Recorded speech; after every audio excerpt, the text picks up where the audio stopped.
It was such a mistake to move in with my mother-in-law. I let out a heavy sigh listening to her complaints. My name is Matilda, 31 years old. My 28-year-old husband Mike and I got married 3 years ago. When we just started living together, we had a few quarrels, but we were living happily. A year after our marriage, Mike's dad passed away. Mike was worried about his grieving mother, Amanda, so we moved in with her. I never imagined she was so nasty and snide. I didn't mind if it was a little complaint, but what she did was more like degrading me. It was all a baseless personal attack. Don't just stay in the room and play on your computer. Do some housework, you bum. I heard her sarcastic tone of voice coming from the hallway. She came to complain right after she finished her breakfast. I made breakfast, didn't I? I wanted to retort, but restrained myself, only for the time being. I was planning to clean the house after you finished eating. Besides, I wasn't playing on the computer. I was actually working. You always make excuses. You think I'm stupid and don't know anything about computers? I'm not making up excuses. Our generation works on computers all day long. I was a certified accountant and worked from home. I used to work at my friend's office for a while after I graduated, but I switched to freelance. Most of my job could be done on the computer, so I worked from home to balance with housework. I explained that to her before, but she shrugged it off, saying just a part-time job. I wasn't good enough to hold a real job in her head. I wasn't sure if she made irrelevant sarcasm because she couldn't keep up with the modern world, or if she just picked on me out of hatred. I assumed both. Anyway, I was kind of a person who wanted to work for the rest of my life, so we just couldn't get along. I had always put my effort into housework even while working to confront her prejudice. I woke up early to prepare breakfast for 3. I cared about our health, so I cooked a light menu of mostly vegetables for dinner. I didn't slack on cleaning either. All these efforts had the opposite effect on Amanda in the end. She stopped doing any of the housework and just criticized everything I did. She led a carefree life of watching TV all day long or going out for bingo and coffee with her friends sometimes. A woman like her was calling me, who was highly regarded in my field, a bum. I wanted to throw it back to her. One day, when I was spending my days in annoyance, I opened my credit card bill and my eyes popped out of my head. What is all this? $1,500 for the suit? $2,000 for a bag? I didn't remember buying such expensive things. When I checked the detail, they were paid with Mike's card. I asked him immediately, "Hey, did you buy the suit and the bag?" "Oops, you saw." "Yes, I did. I need it for work." "Even so, you're just a regular salesman, right? It doesn't have to be this expensive." His suits used to cost about $300, and his bag too was more or less the same. "Well, the expensive ones are much better quality. They make me feel more confident, and most importantly, they look better." "See? Don't you think I look better these days?" I'm not sure. He didn't look better to me at all. A young guy in his 20s wearing a suit that didn't fit his stature. The suits looked better than him, and contrary to what he thought, he looked undignified. "You have no sense of fashion," Amanda forcefully interrupted our conversation. "You look amazing, Mike. So handsome." Thanks, Mom. "You are living off of this salary and complain about how he spends? You have thick skin. Who do you think you are?" I was angry at her for intruding on our conversation and said whatever she wanted to say. Who did she think she was? I didn't care about this ignorant woman, but I was angrier with Mike, who didn't help me out. I had tons of things to say to him, but no matter what I said, Amanda was going to rant on his behalf. Instead of trying to carry on, I firmly warned him. "Anyway, stop buying expensive things or let me know first." I ended at that. But my warning didn't work at all. On the contrary, his spending increased. It was all for his leisure, such as an expensive meal at a restaurant, a scarf, and a wallet from a designer brand, and long-distance car hire. There seemed to be nothing related to his work. When we first got married, he didn't act like this. The cause of this change was Amanda. "You're the head of the household, so stand on your ground. Don't help with housework. Just because Matilda is older doesn't mean you have to do what she says. You make her understand that you are above her." Like an incantation, she chanted to him every day. Indecisive and without a will of his own, he was easily influenced by her. In order to change him back to his former self, I had no contained her cursed on him. I was determined and went to her room. "What do you want? I'm busy. If you want to talk, make it short." She was just lounging around, watching TV and drinking tea. "Please listen to me carefully. We cannot save any money because of Mike's overspending. We must save some in case of emergencies like sudden illness or repairs of the house." "That's just you aren't good at making ends meet. At this age, he must be making at least $90,000 a year, right?" "You're off by one digit." "What? Is he making $100,000? It seemed one digit means $10,000 in her mind, but I kept quiet. She must have taken my silence as an affirmation. Her eyes danced with delight. "Anyway, please tell him to stop overspending." Okay. That's all? If so, please leave." She waved her hand as if to get rid of a fly. I rolled my eyes. A few days later, Amanda excitedly barged into my room. "What is it?" Stunned, she shoved papers to me with a smug look on her face. "Sign this and divorce Mike now. You are after his money from the beginning, you gold digger." Mike's sections were already signed. I took the papers from her hand and went to Mike. "Hey, Mike, did you sign this?"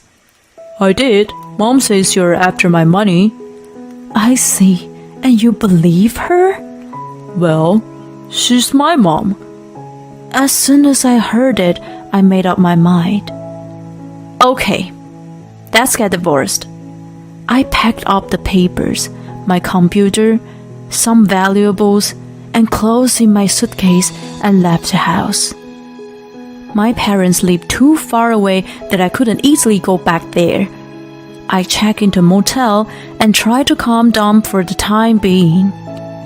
Getting the divorce was finalized in my mind. What did she mean by I was after his money? I couldn't stand living with a man who was so dependent on his mom. I was going to sign and submit them the next day. Getting the divorce didn't bother me. It was actually a godsend, so I wasn't gonna argue. But there was something unforgivable. I went through my credit card statement and came up with the perfect retaliation. After I submitted the divorce papers, I was enjoying my single life. I chose an apartment with good security, so it was a bit expensive, but my income and savings were sufficient enough. I realized how stressed I was living with Mike and Amanda. About a month after the divorce, I received a call from Mike. Yes, hello? Matilda, please, listen. What is it? I'm listening. I already sent you an email asking you to get rid of everything I left behind. Not that. I'm in trouble. My card has been declined. Your card? You blacklisted bastard. Of course it is. You say it's yours, but you're just a family member. If I, the primary member, cancelled it, you cannot use it anymore. What? You did? I'm not your wife anymore. You're on your own. I hung up on him. He kept calling me like there was no tomorrow, but I never picked up. Mike actually was way behind in payments on his credit cards before we got married. I took over and paid them all off for him. Looking back on it, I should have cleaned up my relationship with him then. Well, no point in regretting. He most likely wasn't able to make a new car because of his bad credit history. Anyway, it was none of my business at all. A few days after Mike called, I saw someone hovering around in front of my apartment building. It was Amanda. She happened to see me on the street and followed me. I was impressed with her blunt action. I need to talk to you.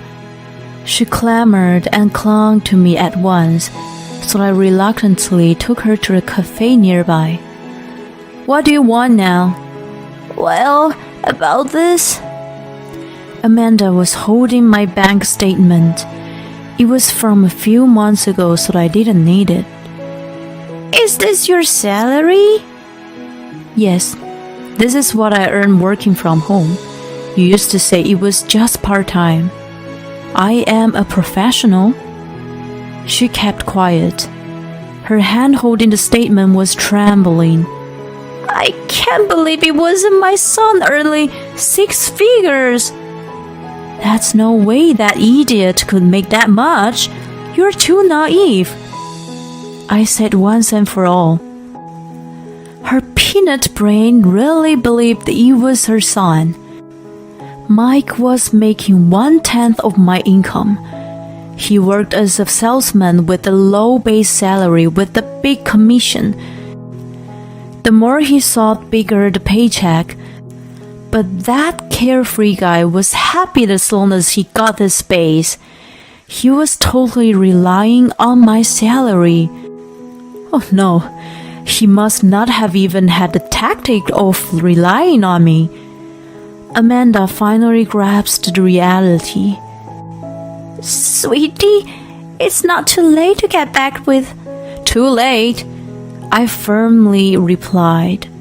How amusing. Even thought her suggestion was interrupted. She, undaunted, spoke with a sweet tone of voice. You were once in love and got married. It should be the shame to just part like this. Not at all. It's more shameful to have you guys spend my hard-earned money. Oh my God, you're terrible. Don't depend on me and go work yourself. Then you won't be a bum either. Is that your only concern? You're so awful to disregard an old woman. I took no notice of her ranting and jauntily left the cafe. I felt relief from the stress of living with her. After seeing Amanda's distorted look of dismay, I planned to deliver the final blow to Mike. One Friday night, I ambushed him in front of a building downtown. It was a kind of red light district where his strip club was located. Mike showed up after 9 p.m. with a girl dressed like a skimpy dress. What are you doing here? You are an idiot. You've been using my credit card at this place? I had seen the name of the club on several statements, and it was always on Friday. Once I'd had a name, it was easy to find the location. Honey, who is this? The girl in his arm looked in her early 20s. The hem of her skirt was up to her crotch, and her top revealed her cleavage. Hi, I'm his ex-wife. In other words, just a stranger. Shut up! I came to tell you something. Please pay back the debt. I took over before we got married, and the money you spent during the marriage. My lawyer will send you a detailed invoice in a few days. Please take care of it. Also, it seems you got a lot of gifts from him, but I paid for all that. Wait, Matilda! Ignoring him, I walked away, clacking my heels on the street. How about it? I felt so cool. I heard Mike and his girlfriend arguing. I assumed the girlfriend was the one he had been cheating on me with. I had seen a list of transactions from a cosmetic store, a brand name popular with young women, and even the motel. All of these suspicious purchases were made on Fridays. Of course, all the payments at the strip club were also made on Fridays. I later found out that he spent Friday afternoons with his girlfriend. He bought whatever she asked him to, and then went to her work together. By looking at the pattern of their activities from the statement, I came up with the idea to confront him in person on the spot.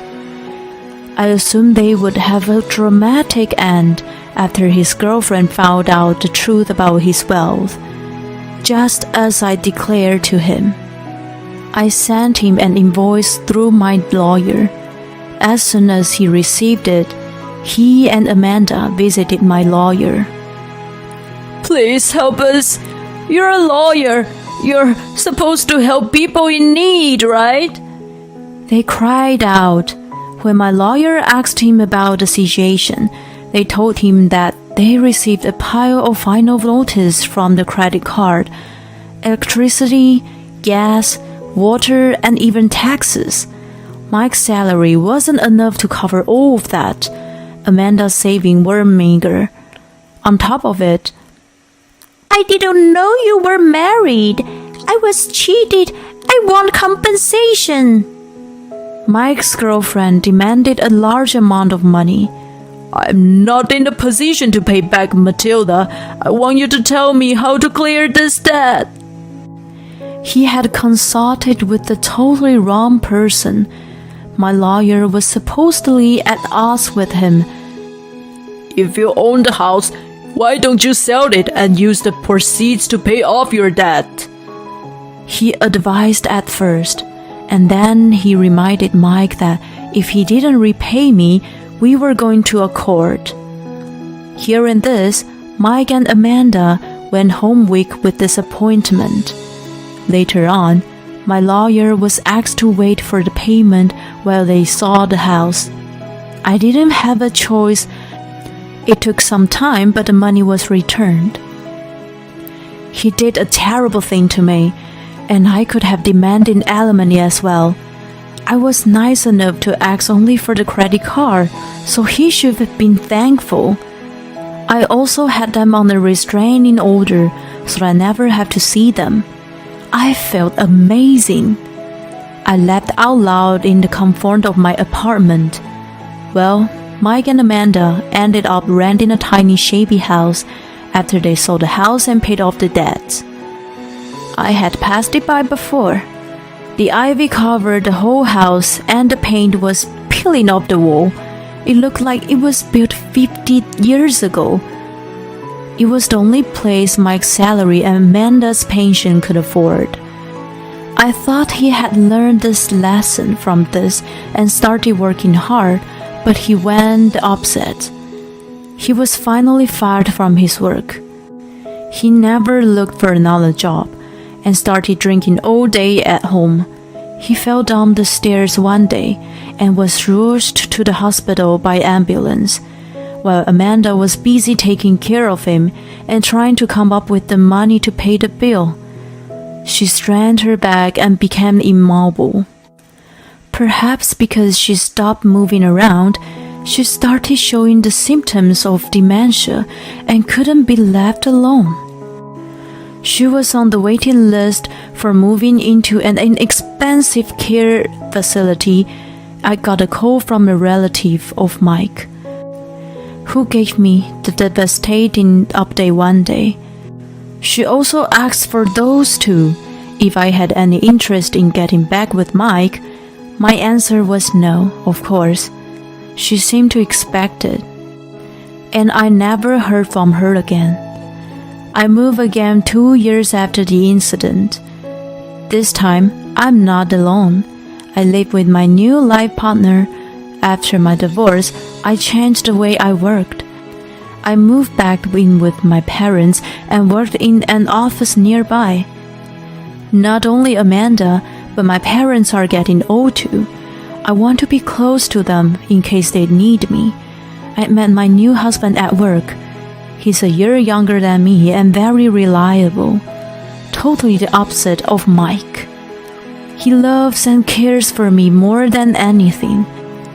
I didn't feel secure enough to have a child with the income and the personality of Mike, but my current husband and I should be able to raise a child together. With a positive pregnancy test in my hand, I could imagine my husband's happy face, which makes me grin. I will have a happy family and joyful life. I renewed my determination.